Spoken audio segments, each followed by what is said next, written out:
if you look at the underside of the fan impeller here, you'll see that the hole in the middle has actually got a flat side on it, on one side. And then if you look at the spindle of the fan motor, you'll see that that also has a flat edge to it. So you need to line both of those up, and then once you've got them lined up, just push nice and firmly so that the fan impeller sits right the way back on the motor, and it should spin nice and evenly. If it wobbles, then you've probably got it not pushed on quite straight. So once you've got that nice and central, make sure it's firmly pushed in, and you're alright to carry on.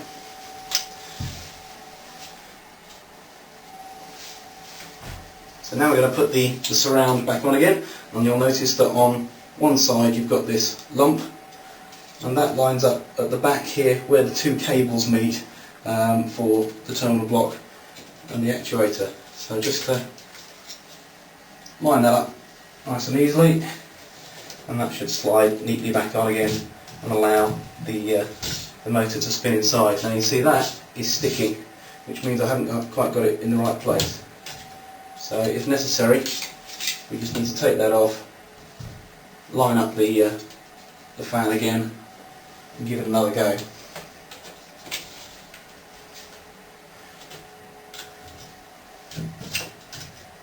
Okay, so that's now running nice and smoothly.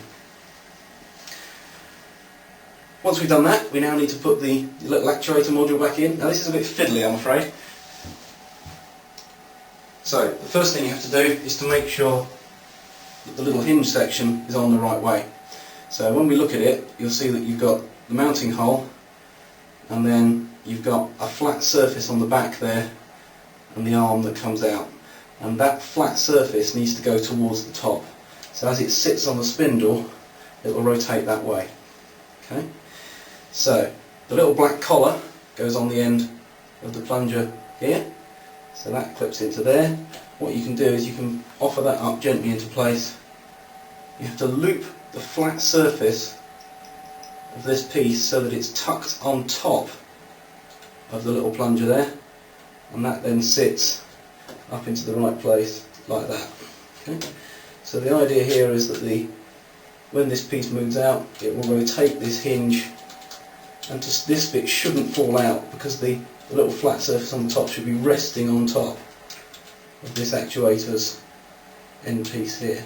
Okay? So in order to push that in, all you need to do is just lever this white clip very gently outwards. So this is going to go this way, and it will then clip neatly into place, like that. Okay? And then you should see that you have this nice and securely fitted in there.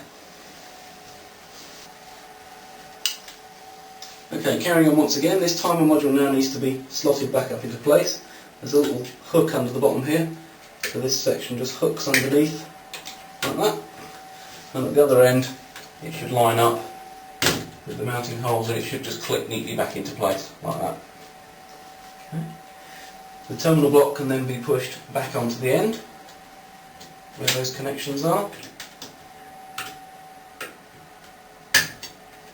like that. You just need with one finger to hold it nice and firmly in the right place and retighten the screws that are nearest the timer module there.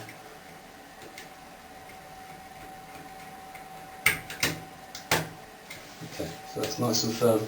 If you use the cable clamp, then you just need to tuck those wires back up underneath the little arch up here so that they're held in the right place and they're going to be out of the way, like that.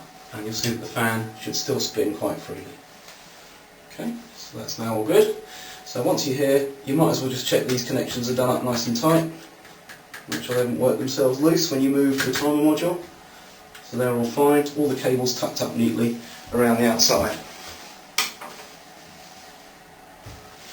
Lastly then, we can put the outer casing back on. You see that the screw I've got here is still just resting in one side. What you need to do, look around the outside of the fan, and at one point you will find there's 4 little vent holes near one side. In my case they're just over here. So if you put the screw in line with those vent holes, you should find that outer casing will line up and push over, and then you can just neatly twist that back and there'll be a little click, and that's now exactly where it should be. So all we then have to do is to tighten this back up again, this little screw on the side.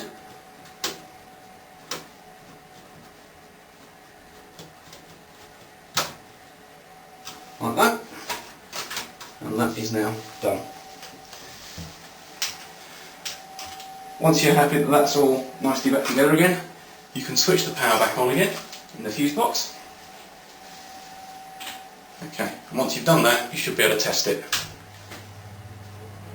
And there we go, we now have a fan that is running nice and quietly. So all you now need to do is just wait a few seconds to make sure that the vanes open correctly. If they don't, it means you've made a mistake when putting that little actuator back together again. So we'll just wait a few seconds to see whether that works correctly.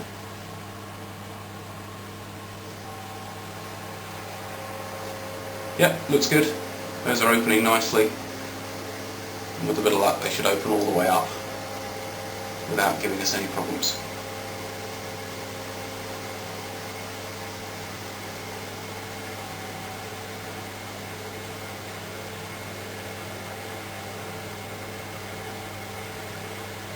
And there we go, that's all working fine.